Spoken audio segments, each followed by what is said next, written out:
I'm gonna actually start the show, I swear. So, hello everyone! And let's do the show. We are going to talk about indie games, upcoming indie games today, to hopefully get you excited about something that maybe you haven't heard of before. And we have beautiful, beautiful guests with us today.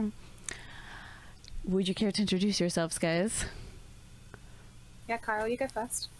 Yeah, Kyle. All right, sure. I'm Kyle. I'm a Twitch viewer. I watch quite a lot of Twitch, and sometimes I also play video games and have some opinions about them. So I'm here to talk about that.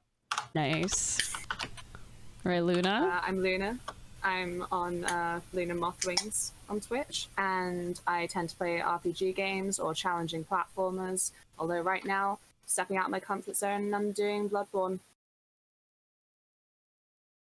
That game's rough. Zook? I'm not ready. Hello, I am Zook. I'm one of Asevera's mods, for most people that know me. I'm into CCGs, FPS, RTS, and mostly indie games, so I'm kind of excited about this, but we'll see how it goes. And I'm Asevera, because I forgot to introduce myself. And I don't know, I'm a streamer. I play games. I like 3D platformers. I like a lot of things. Especially the games we're about to talk about. So let me start playing the trailers. We're very professional here. And the first game I want to talk about is Cris Tales, that you can see on the screen now. And it actually had a demo out. It has a demo out on Steam that you can play right now for free. And it's pretty cool. And to read about it, it's inspired by timeless JRPGs like Chrono Trigger, Final Fantasy VI, Valkyrie Profile, and modern classics like Bravely Default, Persona 5. Yeah, I believe that's all they listed, which is a pretty interesting lineup. I haven't played all of them, but I have played the demo. And it's just such a gorgeous... It's a gorgeous game. It really is. It has a really interesting mechanic. I feel like it's kind of unique. I hope I'm not wrong, because nowadays it's hard to make something truly unique, but I felt like this is one of the games that is actually doing that. Because in this game you can see on the same screen at all times the past, the present, and the future, and you can change them, where like you can like send your little froggy buddy into the past or the future, and he can like interact with it a little. So I feel like I've never seen that before, but I might be wrong. And you can see it on the screen now. It's like a triangle in the middle and kind of like two triangles on the sides. It's like that's how it separates them.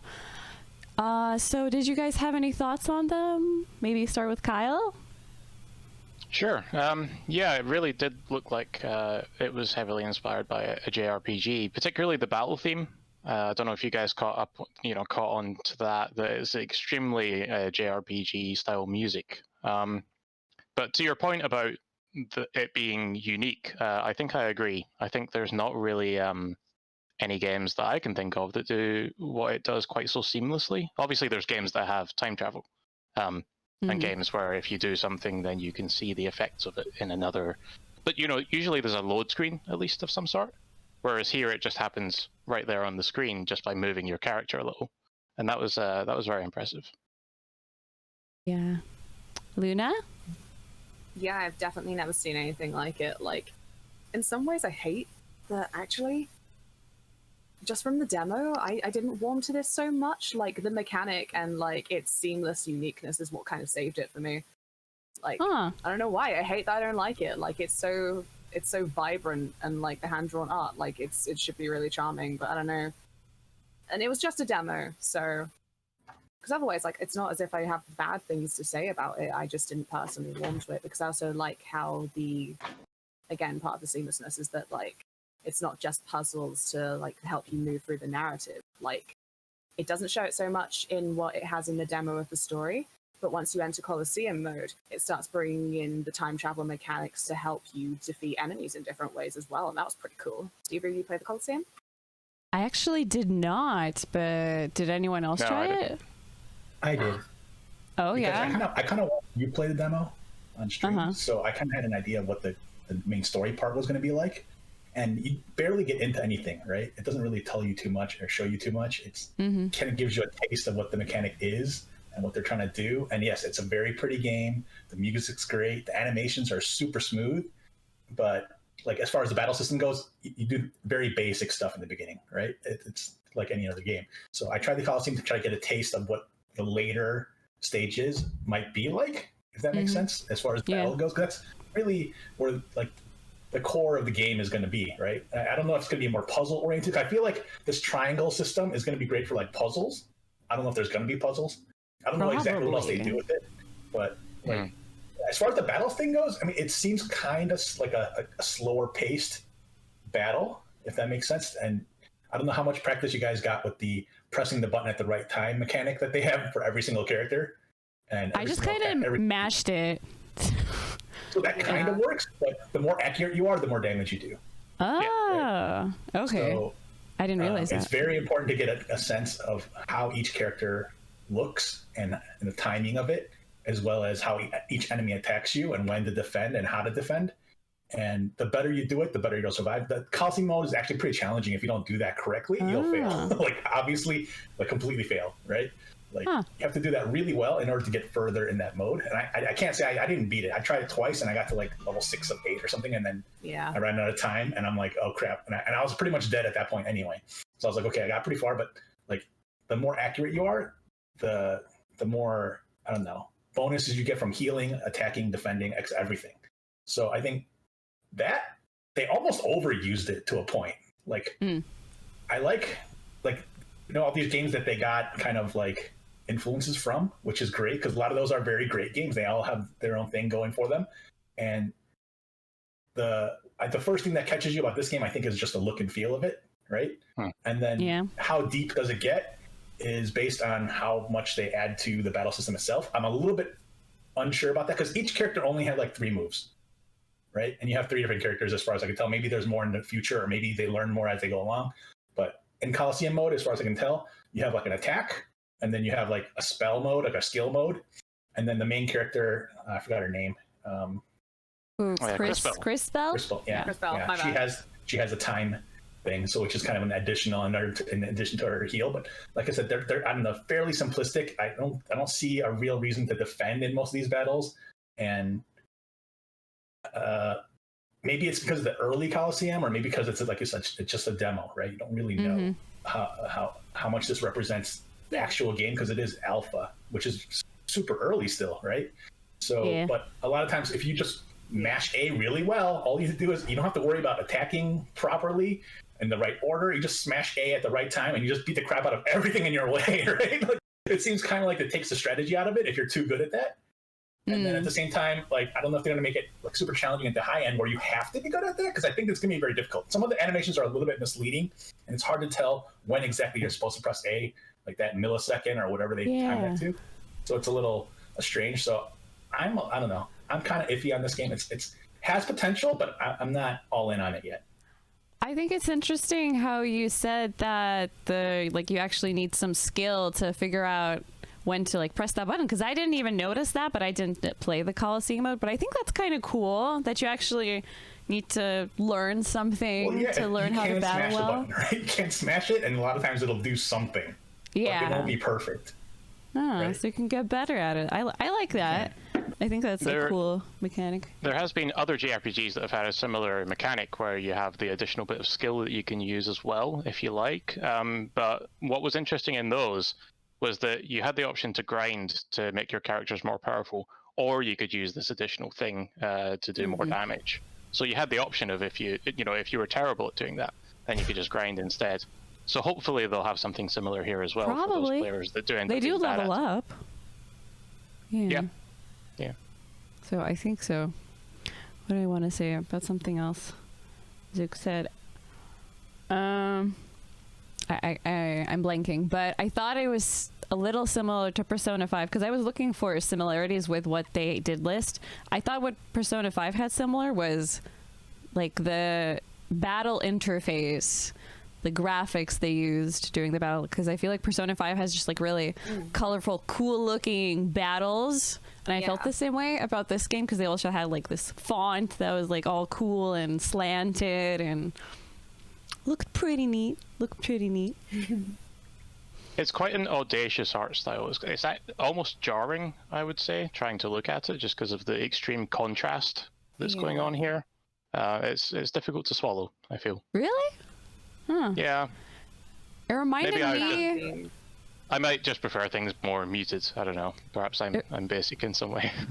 Yeah, like it's so loud that occasionally like that contributed to me being almost like a little put off by obviously being able to see the 3 time periods at once, because there were certain areas where then I was trying to just look from there before you had the frog actually being able to hop in and out of those time periods so you could get a better look, and it was really annoying not being able to see properly. I'm just like, I just want to see it all now.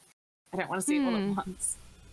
Because if anything, the art style was like what I liked most. I love that it's super contrasty and colorful and everything's everywhere. I just thought it looks gorgeous. It kind of reminded me of the art of My Little Pony. Maybe I'm crazy. I don't know. But I really like the art. I can do that. Yeah. Okay. It's just like, it's, I don't know, similar colors or something. And I really enjoyed that show's art style. So it reminds me of it. So I like both of them. But someone in chat was talking about how they're not sure how the like time split screen mechanic would work, and I obviously haven't played the whole game yet, but in the demo, like there was, I feel like a little preview of it, so you would like send your little froggy to the future at one point, so you plant something in the present like a seed, and then your little froggy goes to the future and collects that item and brings it back to the present. Now you can use it. So something like that, or like goes check something out in the past to make sure, like, because you can't figure out something in the present, and he checks the information in the past because it was available then, and then you can make proper decisions in the present. So it was something like that.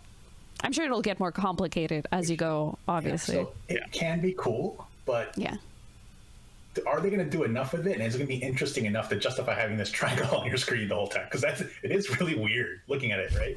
Like, you can't see one full screen at any one time, and you're kind of seeing pieces of everything. So it's like, I think you're sacrificing quite a bit there, right? And so the payoff has to be worth it. Like, and do something with it. Like when you were on the left of the screen, you couldn't see the right of the area in the opposite time period, and vice versa as well. So I feel like they have to try and do the triangle thing some other way, because it doesn't necessarily always work, as far as I could tell. I didn't mind it at all, but what I do have, I guess, a con to say that I felt it was going pretty slow, just like the game, because you had to like walk all the way over there, then walk all the way over there, back. And maybe it's just because it was the tutorial and you're starting out learning the mechanics, but I did feel like it was going a little too slow for me, so hopefully it picks up later. That's actually a point. The way it kind of shoehorns you into going in just one direction by having the character say something like, oh, I have to find that frog, if you try and go any way other than the intended way. That's kind of a boring way of doing that, and I'm sure that they could have... it is just a demo, so perhaps they didn't have time to flesh out everything beyond that, but it's a little boring. JRPGs do it all the time, so maybe they're just trying to be traditional. Maybe. Because it made it feel like a little bit, like, I guess babyish. Like, it then felt like it was maybe directed at a younger audience at times because of that, like, narrative railroading, and again, like, some of the simplicity of things. But again, might just be during the tutorial. We don't know. Yeah. Perhaps. And one thing I really liked about this is that every NPC was voiced. Even if you're just talking to some random schmo in the town, they all had voice actors read their lines. So that was pretty cool. They put some good effort into that. Like, even though, most of them weren't saying much, they still presumably had a lot of different people involved in the voice acting. So it is impressive. Yeah. It's another one of my sad little nitpicks that then I kind of like hated it after a while though, because when I would get confused and end up re-talking to someone, they would go over the entire dialogue again, and I'd be like, no, leave me alone. Please harass me no longer with your speech. I think you can kind of skip through it, but yeah, they do all say the same things again. It's like the Zelda owl of, do you want to hear what I said again, yes or no? Yeah. Does anyone else have any thoughts on this one? I'll take that as a no. But it's supposed to be out sometime 2020 and available on PC, PS4, Nintendo Switch, and Xbox One. So I want to say that's on everything. It's going to be available on everything. And that's pretty cool. It's on GOG as well. I want to point out it's on GOG. Good old games, and I love that because I love getting things that not on Steam. Partly because I'm annoyed by Steam and all of its integration that it has, so I prefer GOG when I can. Whoa! So that's a point in its favor. It's on GOG, people. Get it? Yeah. Well, when it comes out.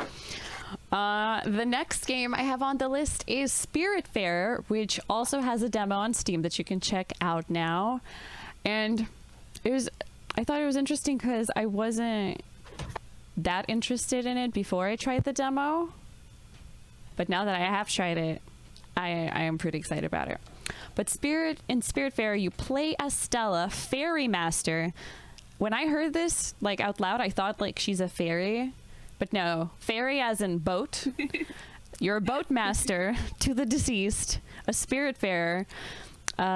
You build a boat to explore the world, then befriend and care for spirits before finally releasing them into the afterlife.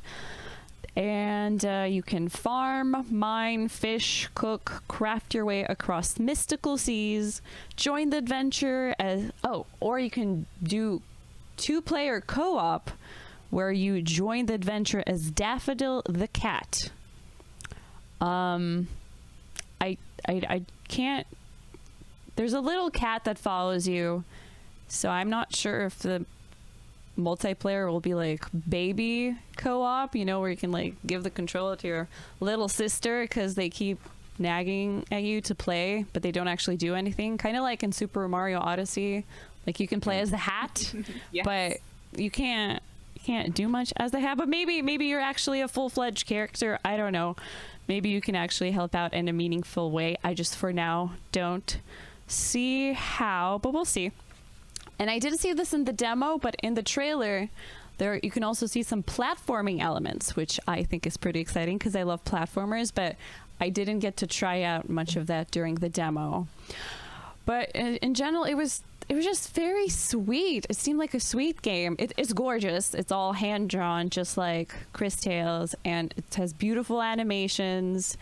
You have different animals on your boat or your ferry, whatever it's called. You build them houses, and you apparently help them prepare to go in the afterlife. But it's just in a very wholesome way. You talk to them, you can hug them to make them feel better, do missions for them. I really liked it. I'm looking forward to it. But what did you guys think? Let's start with Zook, maybe? Me? Oh, man. Okay. Honestly, I like this game a lot more than the previous as far as like potential for me actually playing a game. The demo was also very, very short on this one. Let me see. It was very charming. I agree with you there. The animations, character design, sound effects, everything felt right, and it was not as clunky as some of the animations in Cris Tales, as far as like how it's related to gameplay. One thing I want to say is that controller feels like it's required. I tried to play it on keyboard, and it's just, I don't know, it just felt weird. And then as soon as I plugged the PS4 controller in, I was like, okay, this is what it was supposed to be, because it just felt more correct. I don't know, maybe because it's a platformer, or maybe because some of the tutorials don't really tell you the exact buttons, and they use weird stuff like tab. And yeah, overall, first impressions were good. I want to say right here, the part where they're building the houses kind of got to me, because I'm pretty OCD about placing things properly and like efficiently, and they wouldn't let you like smash the buildings up against each other like the way that you think they would. And so like you had to kind of just stack them on top with like little stairs and stuff, and it drove me crazy. I spent like 10 minutes trying to get my first building down, moving things around. because that's just what I was like, well, what if I need more room later, right? So Yeah, I got a bit of that. that was my first impression. Alrighty, how about Luna?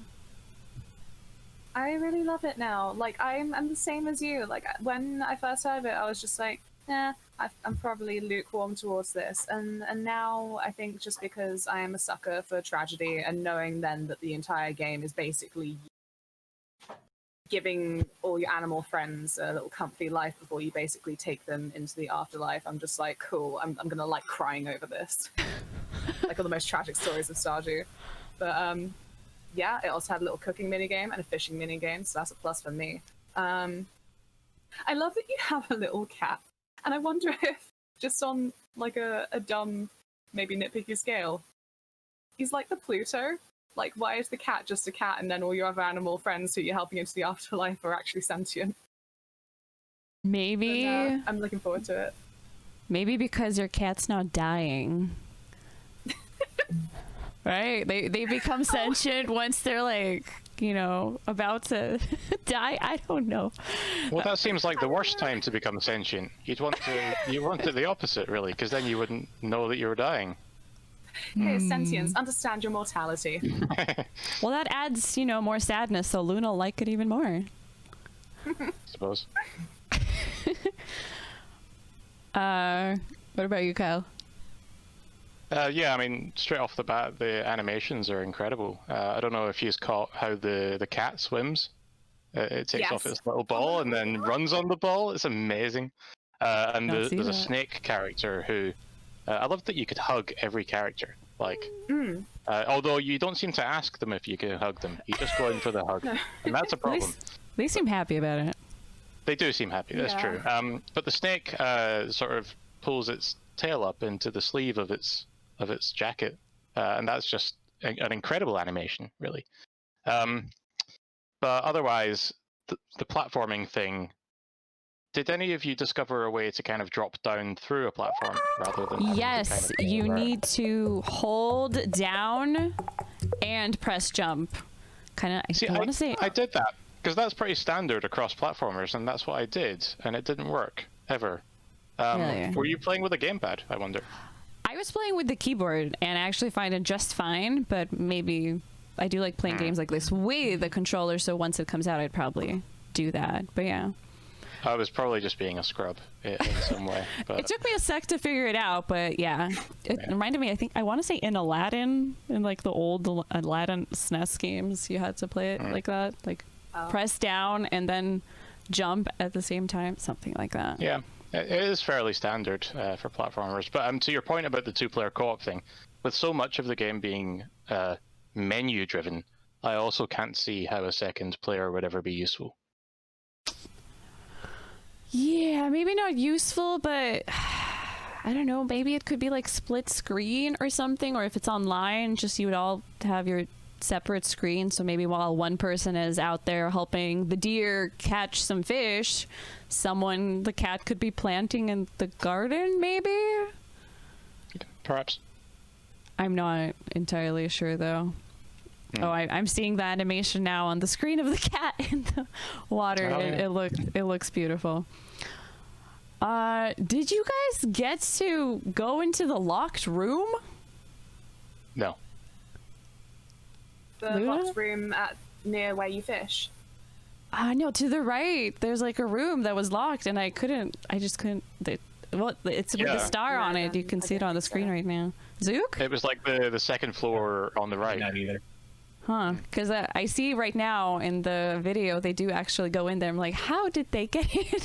I don't know. I guess we weren't good enough. We didn't do enough missions, or we're not real gamers, basically, is what's happening. I caught a squid. I was very proud of myself. I want to say I might have caught one too, and it took forever. That sucker was trying to get away. The trick to the fishing is that you can actually start reeling before the rod turns back to yellow. Oh. Yeah. See? Like, it's so easy. Yeah. We can count on Zook to figure out all the, like, min-max strategies of these games. Also, I refused to hug the snake because it seemed very demanding. But I couldn't finish my no hug snake run because again, demo quit very early. And the deer is definitely the coolest because it smokes. That's true. I did like the deer most, but that's because I like deer. And I hated the snake, but that's just because I hate snakes. I was like, oh god, snake. Never mind. Can't play this game. I do not like snakes. But this one was quite charming. So it's the best snake I've ever met in this game. It was. Yeah. So there's that. Yeah. Anyone else had any thoughts on this? The fishing isn't as good as Stardew fishing. That's all I'll say. Definitely. No, I hate All the Stardew. mechanics were pretty simple. I hate Stardew Valley fishing. What are you talking about? This was so much easier. I really appreciated that.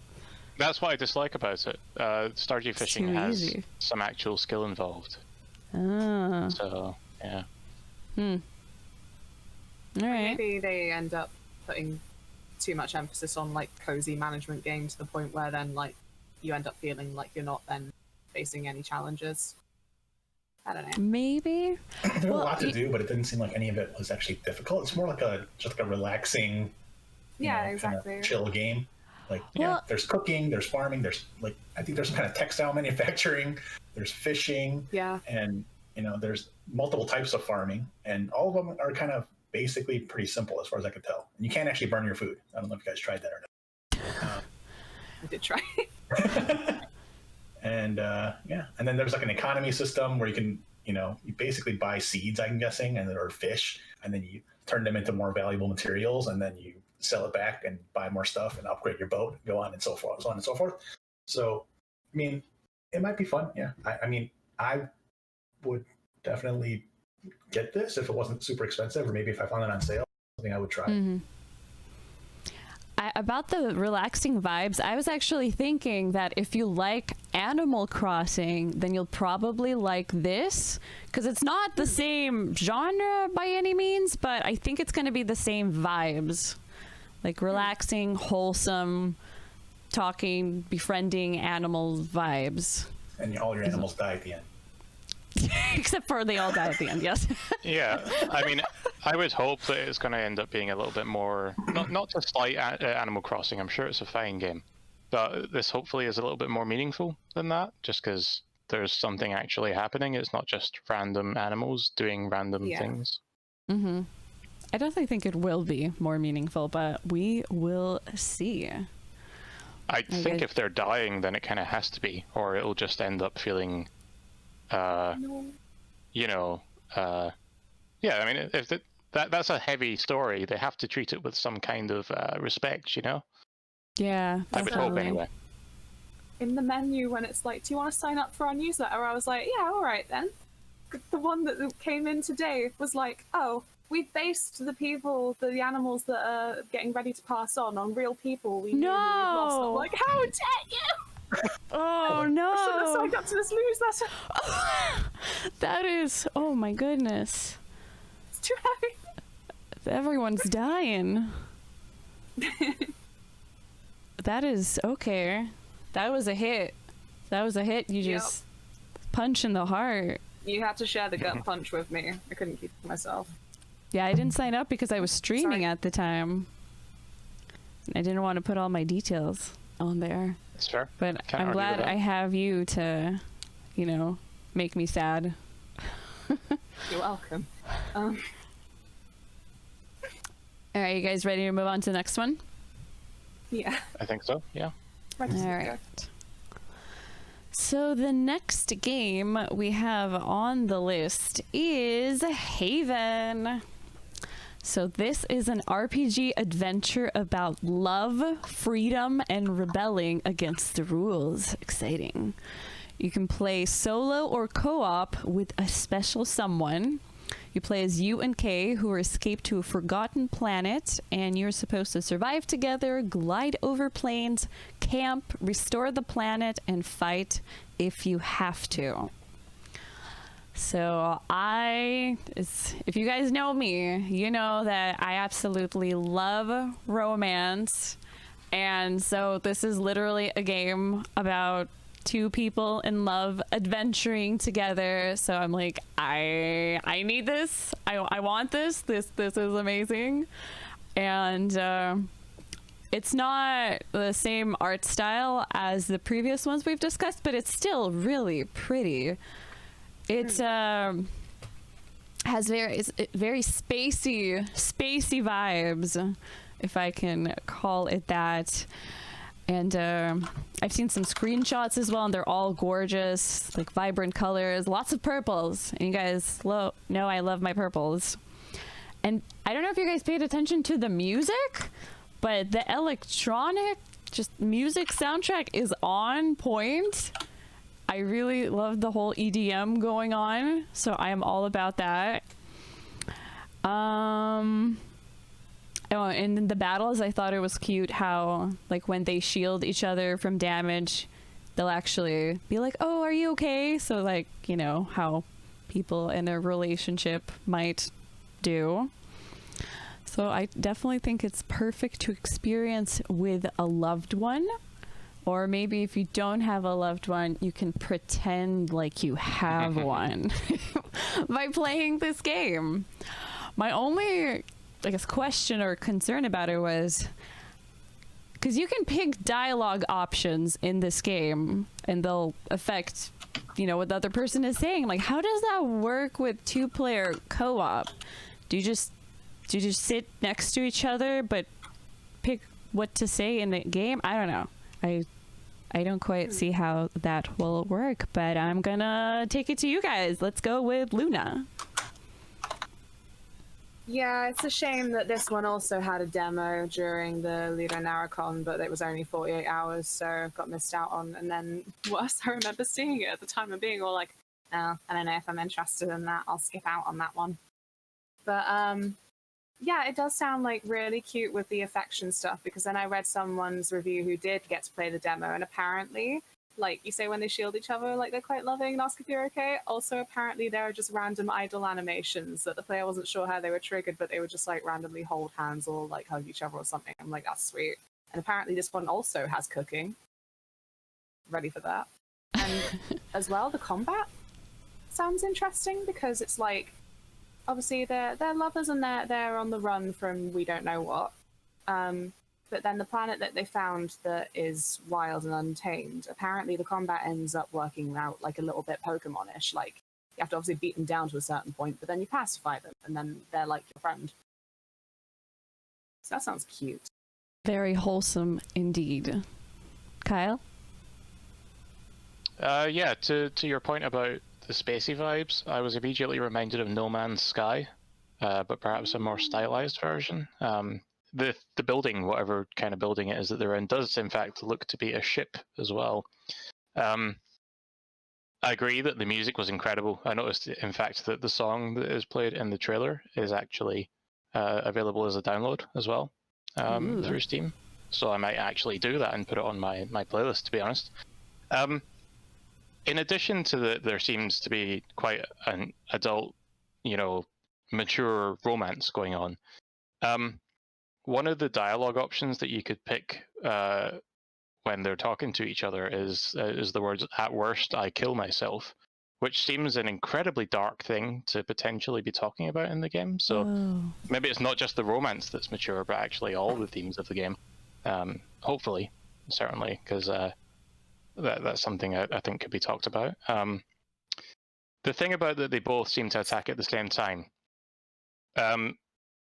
It seemed like that was one of the major gameplay hooks, the fact that you control both characters at once.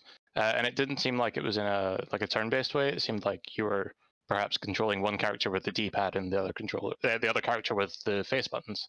But then if you had another player, then that kind of removes entirely that main gameplay hook, potentially making it quite a bit less interesting, the battle. But I guess that remains to be seen. It is a shame about the demo as well, but what I'll say is that there is going to be an AMA on the Discord just a few days from now, if anyone particularly cares to tune in for that over on their Discord and find out more. So. And for those who don't know what that is, which is definitely not me, what is that? An AMA is an Ask Me Anything. It's a term I presume that originated on Reddit, but now is used everywhere. So you could just go there and ask them whatever you want about the game, I guess. Okay, well, I definitely knew what that was, so, you know. Of course, yes. We understand. Thank you for It's used everywhere. You clarifying. should have known. Well, to not dwell on me not speaking English, Zook? All right. I don't know what to say about that. It hasn't already been said. I couldn't stop looking at her eyebrows. I don't know if that's a thing that you guys see. And then also, this part really reminded me of Splatoon for some reason. You know, like an adult Splatoon. I'm like, is that what this is? I'm not really sure. And then also, I think it'd be really funny if people played with their significant others and then got really frustrated with each other and broke up because of this. So I think that would be a great thing to tell about this game. It'd just be really hilarious. But at the same time, I don't think I'm planning to play this one. But I mean, there's a lot to it. Again, sometimes people bite off too much and they try to do too many things and they don't do any of the aspects well. So I hope that's not the case. I think a lot of what Kyle was saying about maybe having more mature theme to it might make more sense. But then if the gameplay is like really childish, then it kind of doesn't go together. If that makes sense. Like I don't know, it's like an adult game, but the gameplay is for kids. Like something's gotta. I hope we're not wrong about that, but I don't know. We'll see. I guess there's still not much. I saw one trailer. It's hard to judge on just first impressions. But look at her eyebrows. They wear weird eyebrows. I guess they are. Yeah, they're a little too short. Is that what it is? They're just kind of stubby. They look like diamonds. I mean, she's still cute though. So what are you gonna do? Yeah, she's cute. He cute too. I loved her little hair tie that kind of flaps in the breeze, and her hair tie seems occasionally to be lit up and occasionally not. But either way, it's very cute. Maybe she shaved her eyebrows into that shape to be cool. There are no mirrors in space. There you go. That was the problem. I did like that she is the techie in the couple, so it's not like going to stereotypes. So she's the, tech of the group. And what Kyle mentioned with the battle system, how like the whole hook is that you control both characters at the same time. Maybe the challenge of co-op is that you have to work together and cooperate properly and time the things together. So yeah, I suppose. Actually, to Zook's point on that about that it might just cause breakups, I remember when New Super Mario Bros. Wii came out, and it was the first Mario game that had co-op, and it was often referred to as divorce mode.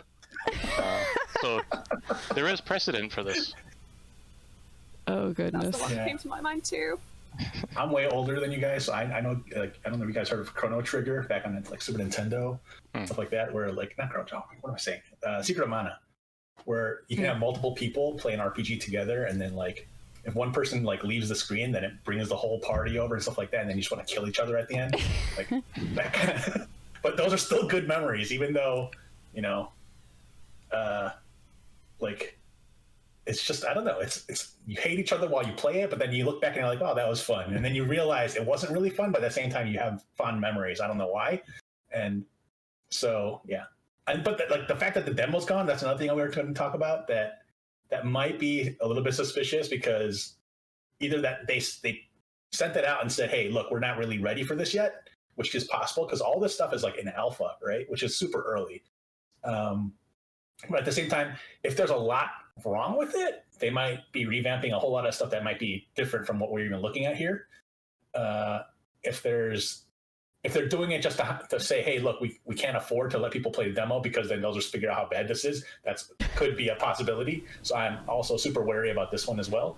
But like I said, I'm not really planning to play it. I can't say anything about it. I hope it's good, but I don't know. So let's hope for the best, I guess. Well, I was thinking maybe they just already got enough input from the demo that they were like, okay, let's work on it more now, make it even better, and then maybe they'll give another demo later when it's even more better. Was it always, Luna, you said something about that it was only available for 48 hours. Was that always meant to be the case? Do you know? Or No, I don't know. Unfortunately. Yeah, I didn't see it. They probably do have a lot to refine though, because again, I'm really then riding off this one reviewer who got to play the demo. The way that they described it is obviously like a blend of visual novel and survival game, like that can be a lot together, and so obviously they gotta get the balance right. I Get had the a co-op as brief well.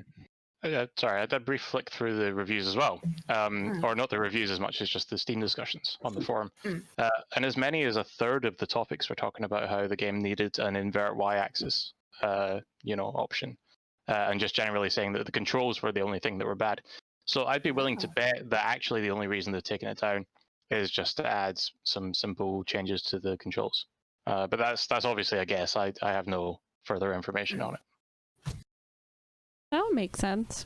I do hope they have that option because I use that in a lot of games because they usually default to the opposite of what I think my controller will do. So hopefully this won't be one where I can't change that. Any other thoughts, guys? That's all I have for all I know. All right. Sam. So next one I'm pretty excited about is called 12 Minutes. And I want to say this is probably the most well-known game out of our whole lineup today. But it is an interactive thriller about a man trapped in a time loop. You start by having dinner with your wife at home, and then stuff hits the fan. Your wife is accused of murder and taken away, and you are killed. But then you keep reliving your last 12 minutes over and over in an attempt to save your partner and yourself. And I think it all happens within this one apartment as well. Not just with one room. I believe they do go to a couple of different locations within the apartment, but it's all pretty confined spaces and time travel. I'm all about time travel, so that's why I'm excited about this one. Like I love Doctor Who and Back to the Future, so very timey-wimey game, it seems. So I think it might be a little violent, a little brutal. I mean, I believe you get beat to death by like the policeman or the detective. I'm not sure who he is, so maybe not for the faint of heart to watch your wife like die or yourself die over and over. But I think it will be pretty interesting to try to like figure out how to change the future. So I'm excited for it. What about you, Kyle? I have issues here. The trailer is incredible.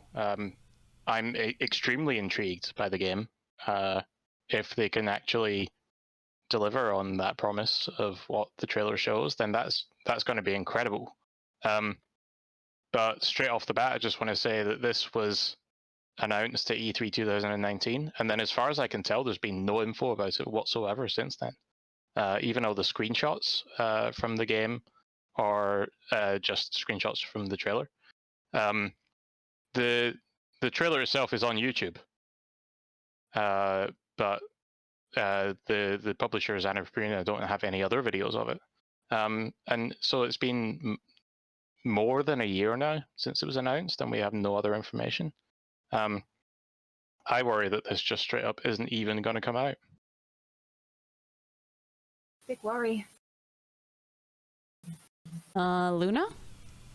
I found a playthrough of the game from, obviously a demo from 2015. My brain's gone dead, but it was a more known channel. But yeah, that one was interesting because they had the lead writer there with them. And so they kind of talked about some things like you don't really get any direction in this game either. Like it really is supposed to be a kind of like you explore the whole thing yourself. And so I don't know, in some ways that does also make me a little bit anxious about like how quickly you would get tired of retreading the same 12 minutes. And like, I think that's really cool that then he narrowed it down to the point where he's just like, nope, yeah, it's just 12 minutes of real time. Like it happens as it happens. Yeah. Luke?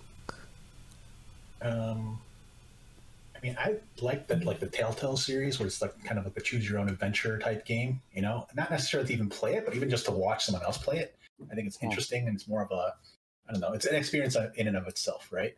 And this game is particularly intriguing because it's so relatable. We've all been stuck in time loops where we've been trying to save our wives from getting, murdered or arrested or whatever. So we can all relate to this immediately. And so I don't know. I look forward to watching you play it, I guess, or someone else play it. But I don't think I'd be getting it myself. And if it doesn't come out at all, that'd be kind of a shame. But we'll see, I guess, right? But 2015 is a long time ago for anything to have, like, just kind of completely stalled. That's kind of weird. Yeah, I didn't know it had stuff out that long ago. I thought it was just announced, last year. It was kind of funny. Yeah. And I'm interested in it narratively as well, though, where it's like, it's part of like a slew of games, obviously, like we just talked about Cris Tales, where it's like, it has some kind of Groundhog Day elements of basically like, when you know what's going to go down, like, how can you change it to get the best scenario out of it? But then, like, for this game, like, what I then didn't get to see is if it's just the player who's getting the Groundhog Day vibe, or if then the actual player character realizes that they're in a loop, and if something's changing for them narratively every time. I think they know they're in a loop. I think in the trailer, he was telling his wife or something, like, I know what's about to happen. And he was freaking his wife out. She's like, what are you talking about? So at least maybe eventually or right away you do realize that. But I wasn't thinking that it has trouble of not coming out, because I felt like I think it's an Xbox exclusive, if I'm not mistaken. And I feel like they really need more of those to compete with PlayStation and Nintendo properly. So I feel like it would be a bad decision on their part to kind of scrap this project. But maybe I'm not correct. But because I know it's releasing on Xbox and PC, but I wasn't sure if PC is just like the Xbox, launcher or whatnot. It does seem to be on Steam, though, already. So it's definitely on Steam. And there was an enormous amount of buzz about it when it got shown at E3 last year. So it would be a shame if they didn't capitalize on that. I just think it's strangely quiet for us to have gone a whole year with no news. We'll see, though. And as for the graphics for this one, it's definitely not as impressive visually as all the other games we've been talking about, but I feel like for this one, that might not be the most important thing. I don't know. I would be okay if it looks just like it does on the trailer. But, if they improve it, that's even better. Yeah. I think it's meant to feel claustrophobic, right?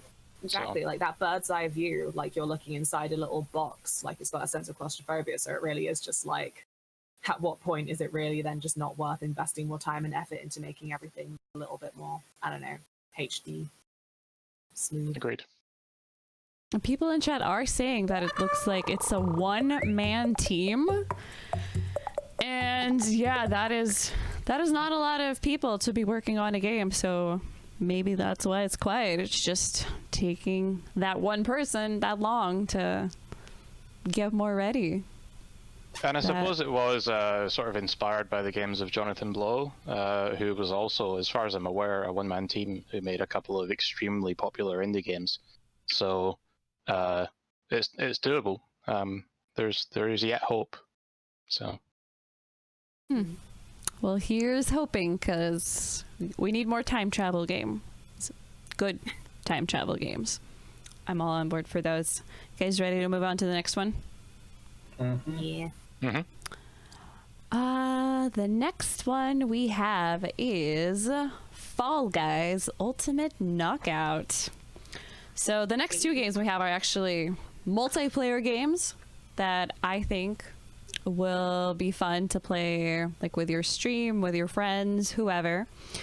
But Fall Guys, here's what the Devolver Digital website says about it. Battle bizarre obstacles, shove through unruly competitors, and overcome the unbending laws of physics to avoid both humiliation and elimination. Leave your dignity at the door and prepare for hilarious failure in your quest for the crown. So it would seem that it's... Oh, and the website does say that it's 100 players, but they did reduce the number, I believe, to 50 people instead of 100, because they said it's chaotic enough with 50. We don't need all of those 100 people. But it seems like it's a 50-player obstacle race battle royale kind of experience. I feel like it would, I might be wrong, but I feel like one of those, you know, funny multiplayer games where you're just like constantly laughing and screaming at each other because it's just all going wrong. People are falling off, pushing each other off, maybe even by accident, and just like crashing into everything. I think it's going to be one of those games, so I'm pretty excited about it. It's just like another fun experience to have with your friends. And 50 people, that's a lot of people. That's a lot of people. It'll feel pretty good if you actually win. So what are you guys thinking about it, Zook? I just can't imagine what the lab's going to be like. I'm scared. At the same time, it looks, I don't know, fairly simple. Like, but there are games that are very simple that are also very popular. Like, it reminds me of like marbles. You know, like people love marbles on Twitch. I don't know why they love it so much, but they love it. And it's kind of like that, except you have some control over your marble. You know, that's kind of what it looks like. I think there's a versus mode where it's like half the team is one side and like red versus blue type thing. And at that point, you're like wondering if you even matter, if there's like 60 people on the board, or I don't know, 50 even. 100 sounds crazy. But even with 50, it sounds pretty cool. Like 25 people that look like they have very, like, I don't know, what can these people actually do? Jump around? I have no idea. It looks like, yeah, you might have to be drunk to play this. It might help, yeah. It won't hurt, that's for sure. All right, what about you, Luna? I feel like I'll struggle keeping track of whichever character I am sober. I won't want to play it. But yeah, it does look really nice. Like the whole marbles on stream thing is like an easy comparison to make, because yeah, I'd definitely like to just play this on stream, just have everyone being wild and crazy. Like, I can't imagine it with 100. Like 50 feels less chaotic to the point of, you know, uselessness, I guess. But yeah, it's just cute. Loud, obnoxious little jelly beans ramming themselves at walls Takeshi's Castle style. Have you guys played Takeshi's Castle? Because I keep hearing about it when people compare this game to it, but I don't actually know what that is like. Is that a good game? It's a TV show. It's not a video game. It's a TV show. It's an actual real-life obstacle course. It was like popular in Japan. It really is then just like lots of big foam blocks. People would frequently fall into mud or something. Yeah, it was like a ninja course. Oh my god, that sounds amazing! I want to do that. Yeah, is that show still on? We've got to show you clips now. I need to get on that show. I'm down. I love obstacle courses IRL, so yes, I am down. At least I'll get to play it in a video game. So that's pretty cool. All right, what about you, Kyle? Thoughts? Yeah, I'm hyped as heck for this, to be honest. I'm keen to play it. It comes out August 4th, which is about 3 weeks from now. So I'm hoping to get a hold of it. But one of the game modes there reminded me a bit like Spleef from Minecraft. I don't know if any of you have ever heard of Spleef, but it's like you basically in Minecraft make a big playing field of blocks suspended in the air, and you have to break the blocks below your opponents and get them to fall down. And one of the game modes seemed quite similar to that. But yeah, Takeshi's Castle, a more contemporary example would be Total Wipeout. I don't know if you guys had that in the States. Similar kind of obstacle course sort of show. And I think that would be great for streams. Because we love golf with our friends, right? Most of us probably. I was thinking about that game. How it's not like exactly the same, but like vibes, same vibe, right? Yeah, definitely. Because marbles is a great comparison. You don't really do anything in marbles, as far as I can see, to influence who wins. So I think golf with your friends is ideal. One thing I will say though is this game I think would benefit greatly from Steam Workshop integration. But that's never been announced, despite the fact that it's coming out in just 3 weeks. It's exactly the kind of game you would expect to have that, though. So, well, a lot of games added hopefully later. it gets added later. Yeah, hopefully it will do. Certainly Golf with Your Friends has workshop integration, so hopefully we'll see that. Did they add that later, right? Golf with Friends? I don't know, to be honest. I'm not sure. Yeah. I started playing it pretty late in the game, so... Same. But yeah, maybe streamers could come with like some sort of prizes for like first place, like maybe stream currency or whatever. That could be interesting, because I think I've seen that with like marbles, and I didn't even think of that comparison until you guys brought it up. I don't know how, but yeah, that would be pretty cool. Hopefully it will be affordable, because you know, to get 50 people to buy a game to play with you might be a challenging task. So maybe It they'll have, like... costs $20, I can say. Oh, I didn't realize they already Yes. had the price out. Yeah, it's coming out so soon that we have that already. You can pre-order Okay. it. So It would make sense, I think, for them to do like bundles. How, you know, like Don't Starve Together, when you buy it, you get a copy free. Kind of like that. So Yeah. maybe they'll add something like that. But yeah, 20 seems pretty steep. It's a little steep. I thought it would be a little less. I thought it was more like a 15, but we'll see how it You know, goes. like a 4-pack, who knows? Yeah, that would be good. Hope so. And I don't know if you mentioned it, but as you can see on the screen, you can like customize them a lot, like unlock a bunch of cool skins and whatnot. So even though they're all running beans, you can be different colored, dressed in chicken costume running beans. So I know a lot of people love their customization, me included. So you can do that in this game. You can be wow. You can bean whatever you want to bean. Does that work? Oh my Is that am I off the show? I don't. Oh dear. I tried. I'm sorry. I tried Our the first and jokes. last episode. I'm so sorry. Okay, guys, ready to move on? Yeah, I think so. All right, our last game on the list. The only footage I believe is available for this one is 38 seconds long. I think that's all we have to work from. But anyway, Murder at Malone Manor is a multiplayer murder mystery game.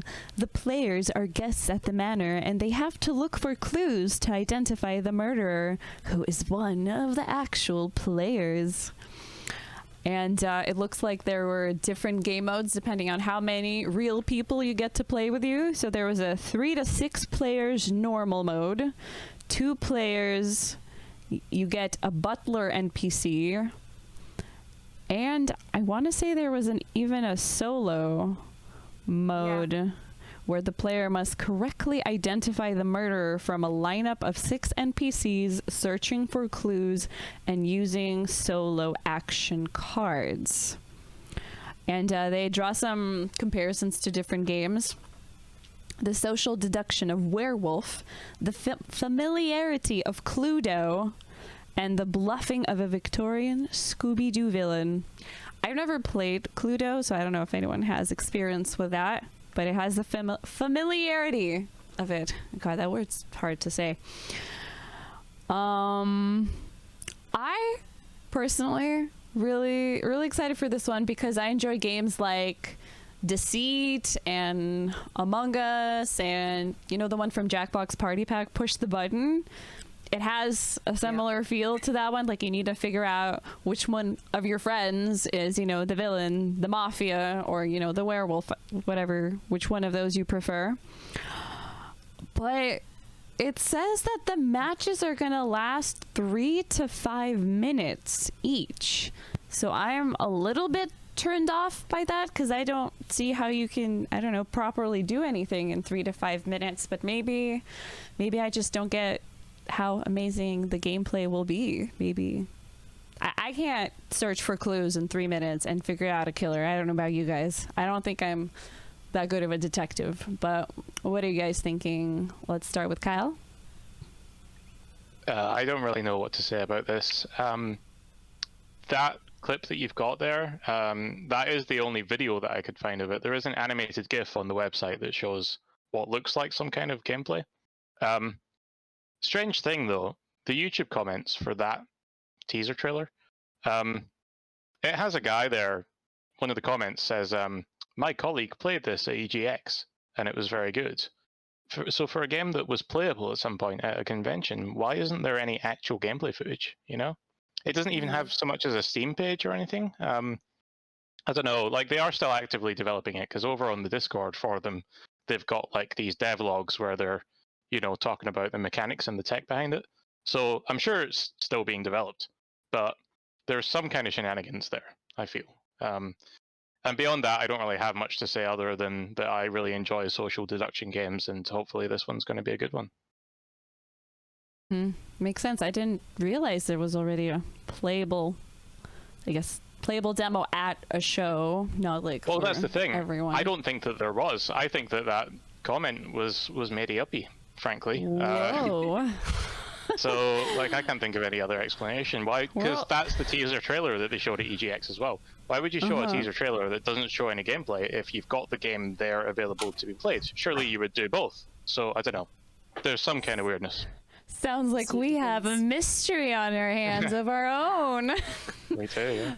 The mystery solving starts now, people. It starts in the YouTube comments of the trailer. Amazing. That was their plan all along, I'm sure. Alrighty, Luna?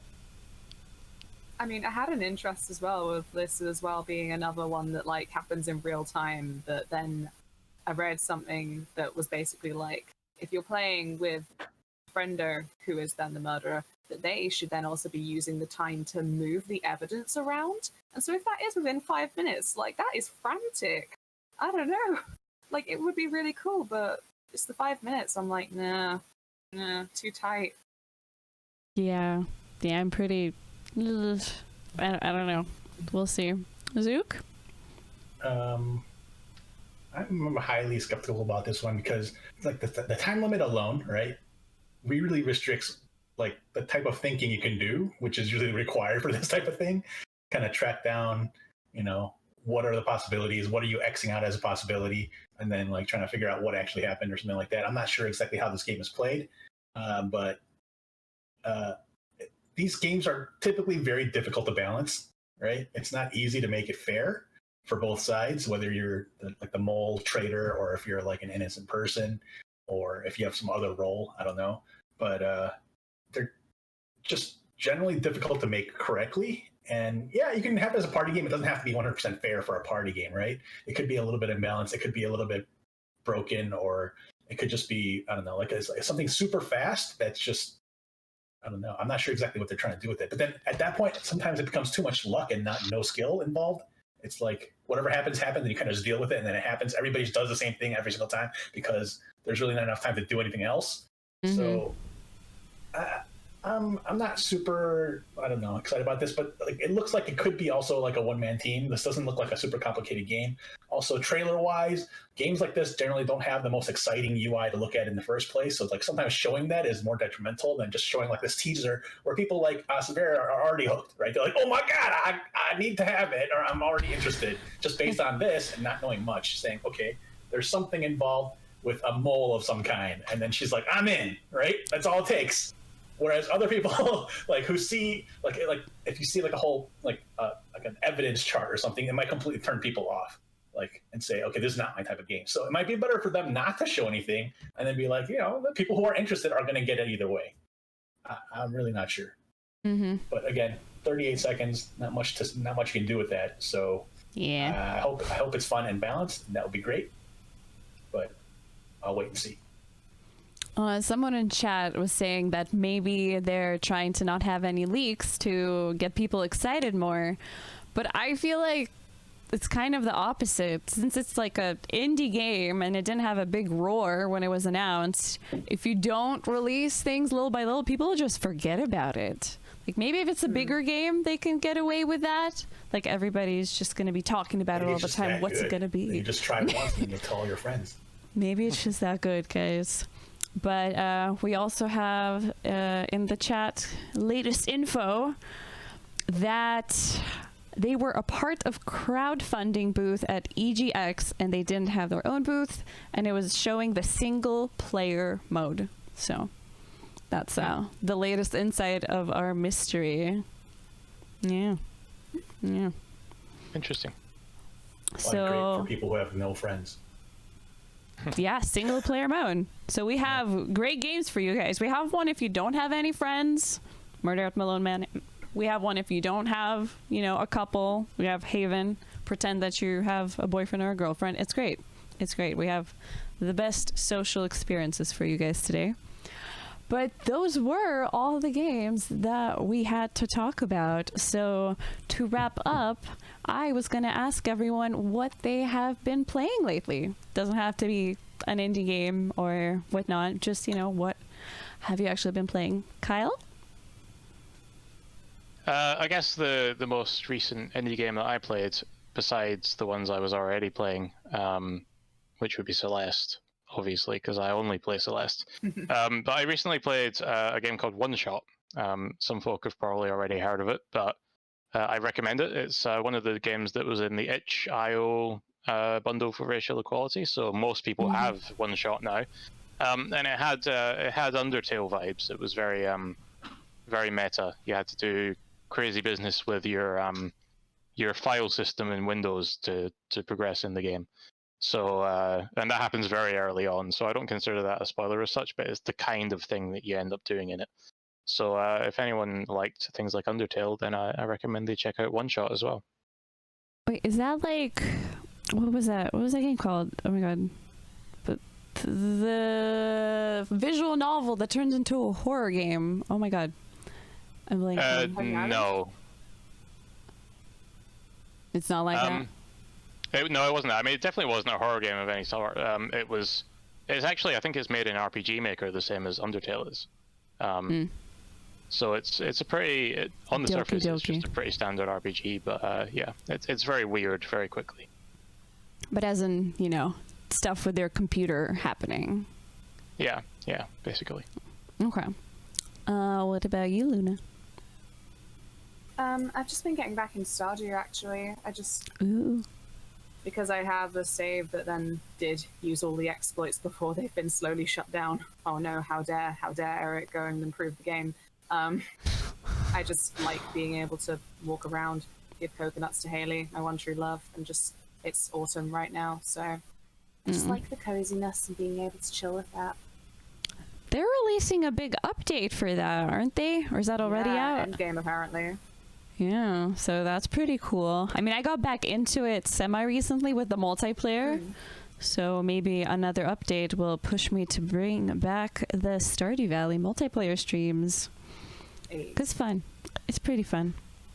It's wholesome. I like wholesome games. Agreed. What about you, Zook? Mostly Valorant. That's not an indie game. So if you want to talk about indie games, I guess we've been playing King Beast, Risk of Rain 2. It could be any game. It doesn't have to be an indie. Just like, what have you actually been playing? Valorant, probably the number one. And that's the newest shooter or Overwatch like CS:GO experience, right? That's how people describe it, yeah. Like a CS:GO plus Overwatch. Gotcha. What have I been playing? I've been playing everything, but I've almost finished SpongeBob Rehydrated. It started pretty easy, so I was like, oh, it's just like it's a game for kids. Then all of a sudden it picked up in difficulty, and I was like, oh yeah, now we're talking. This is great.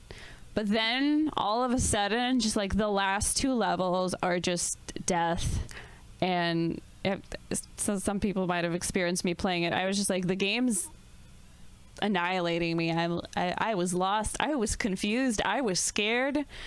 I even rage quit a level. I didn't think I would rage quit a level in a 3D third-person platformer, especially SpongeBob. So had some surprises in there, but still a good game. If you guys like SpongeBob and platformers, I would recommend it. But that is all we had for you guys today. So that was our very first episode of our amazing talk show podcast game discussion thing. And I hope you guys enjoyed it. Don't forget to check out LunaMothWings on Twitch. You can probably bother Kyle with his speedruns, but he won't know because he has the chat closed. True. And Zooktar actually streams sometimes as well. I'm retired. He's retired, but you know, he's pretty cool though, so you could follow him as well. But thank you guys for watching, listening, and hopefully we'll see you again. Thanks for having us. Yeah, it was good fun. Thanks. Ta-da!